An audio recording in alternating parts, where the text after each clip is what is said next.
She's your queen to be.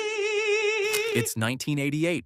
An African prince with servants who bathe him, dress him, and peel his grapes decides to go to Queens, New York, to find a woman who will love him for who he is rather than what he is. His plan: pretend to be broke, get a job mopping floors at a knockoff McDonald's, and somehow, in the process, produce one of the funniest films of the decade. Coming to America made $288 million. It launched careers, created characters people still quote by name, and featured a level of costume and makeup work that genuinely fooled audiences. The story behind it involves a stolen concept, a fake restaurant that almost shut down production, and one of the great power moves in Hollywood casting history. And stay with us until number 1, because there's a spin-off pilot that barely anyone remembers, and what Eddie Murphy did about it says everything about what he thought of it. Number 10. Eddie Murphy had to cast a white actor because Paramount said so. Murphy and Arsenio Hall had a clear vision for this film. An entirely black ensemble.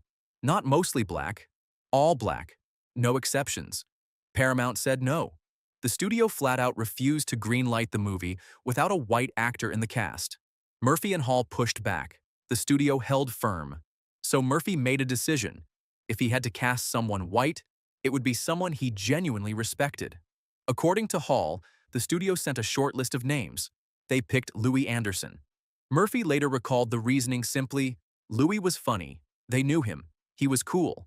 And so Maurice was born, the McDowell's employee who greets Akeem and Semi on their first day with cheerful, wide-eyed sincerity. A studio mandate became one of the film's most quoted characters. Number 9.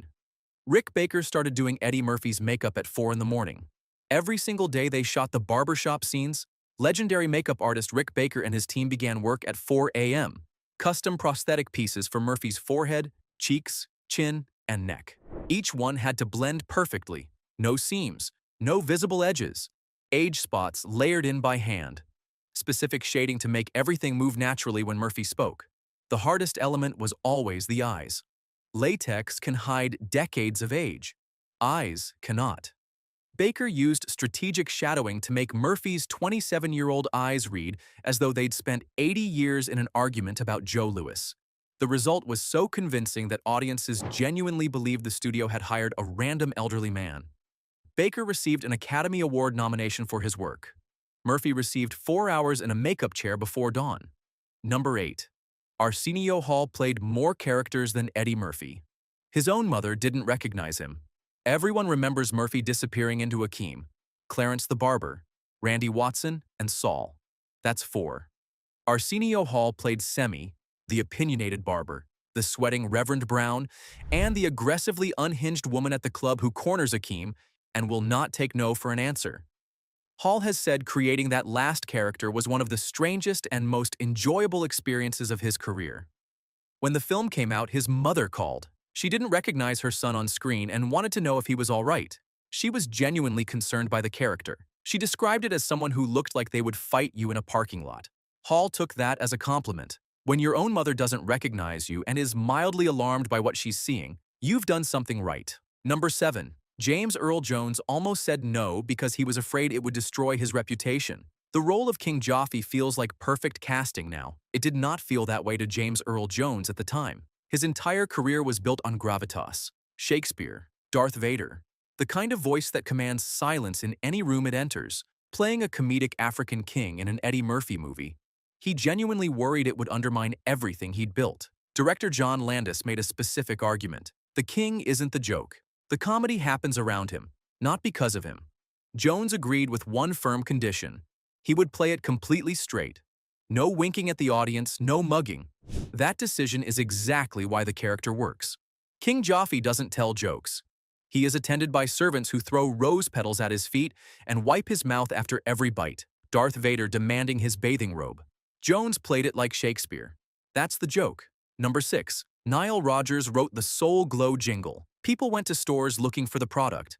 The Soul Glow commercial, that impossibly catchy, over-the-top, deeply sincere jingle, was written by Nile Rodgers, the man behind Le Freak, Good Times, and production work for David Bowie and Madonna. Brought his full professional toolkit to a fake hair product commercial. Rogers later called it one of the silliest and most enjoyable projects of his career. He used everything he knew about writing genuine earworms and applied it to something completely absurd. The result was so convincing as a real commercial that after the film's release, actual customers walked into actual stores and asked clerks for Soul Glow. People went looking for a fictional hair product because a Grammy-winning producer had made the advertisement too good. Number 5. A real McDonald's manager showed up on set with a real lawyer. McDowell's was always a loving parody, the Golden Arcs, the Big Mick, the buns with no seeds. McDonald's corporate knew about it, reviewed the concept, and gave their approval before filming began. Somebody forgot to tell the local franchise. Midway through production, a McDonald's manager arrived on set accompanied by a lawyer. They began photographing the set dressing, measuring the arches, and threatening to sue everyone present. Grips stopped working. Producers scrambled for phones. Someone eventually reached McDonald's corporate, who confirmed the approval had been given, and the lawyer quietly gathered his things and left. Filming resumed. The production's real-life near shutdown by the exact kind of corporate legal pressure their fictional restaurant was parodying is either beautiful irony or the universe having a very specific sense of humor.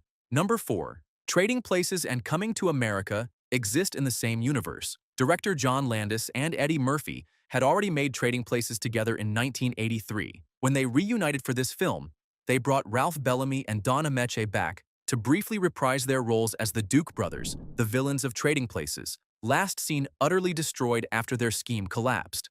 5 years later, Prince Akeem casually hands some cash to 2 homeless men, and the camera pulls back to reveal those men are the Dukes. Still bickering, counting the bills, and Randolph delivers the line, "Mortimer, we're back." One act of casual, royal generosity accidentally refunded a villain resurrection. It's a blink-and-you-miss-it moment, and fans who caught it lost their minds. Number 3. Art Buchwald won his lawsuit against Paramount, then received almost nothing from a $288 million film. In 1982, Pulitzer Prize-winning humorist Art Buchwald pitched Paramount a treatment called King for a Day. An African prince comes to America, takes a regular job, hides his identity. Paramount paid him for the treatment. When Coming to America was released, Buchwald sued, claiming Paramount had used his concept without proper credit or compensation. The studio's defense was that Murphy developed the story independently. Pure coincidence. The court didn't agree. Buchwald won on the concept theft claim. Then came the second act. Paramount's accountants testified that despite earning nearly $300 million worldwide, the film had technically lost money on paper. The court case became a landmark exposure of Hollywood accounting practices. Buchwald had sought $6.2 million. He walked away with approximately $900,000 after years of legal fees. He won, and almost nothing came of it. Number 2. Eddie Murphy had a single rule: no famous faces except his. Murphy was producing this film with serious leverage. Beverly Hills Cop 2 had just made $300 million. He used that leverage to enforce one creative principle: the love interest had to be unknown. No stars, no recognizable faces. The studio wanted marquee names. Murphy wanted the romance to feel real, and that was impossible if audiences already had opinions about the actress before she appeared on screen. Sure, Headley was talented, largely unknown, and got the role. Murphy's instinct was correct. You believe in Lisa because she feels like a real person from Queens, not a celebrity doing a role. The compromise was bringing in John Amos and James Earl Jones, respected actors, not box office names at the time. Everything else was built around Murphy's conviction that the story only works if you're watching characters, not performances. Number 1. Eddie Murphy's spin-off show aired on the 4th of July. He never visited the set once. In 1989, CBS produced a television spin-off pilot. The premise centered on Akeem's younger brother, exiled to Queens to attend college. Tommy Davidson was cast in the lead. Eddie Murphy was listed as executive producer.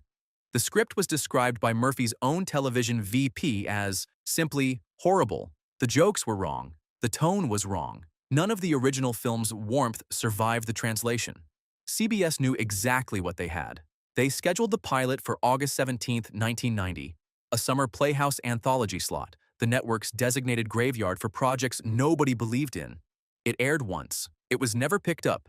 And through all of it, from the terrible script to the single airing to the quiet cancellation, Eddie Murphy, executive producer, never once set foot on that set.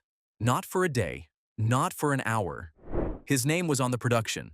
He treated it like it didn't exist. Sometimes the most eloquent review is the one you give by staying home. That is Coming to America, a film born from a casting mandate, built on 4-hour makeup sessions, and anchored by a king who played everything like Shakespeare. The real story is just as outrageous as the fictional one. Tell us in the comments what your favorite scene is.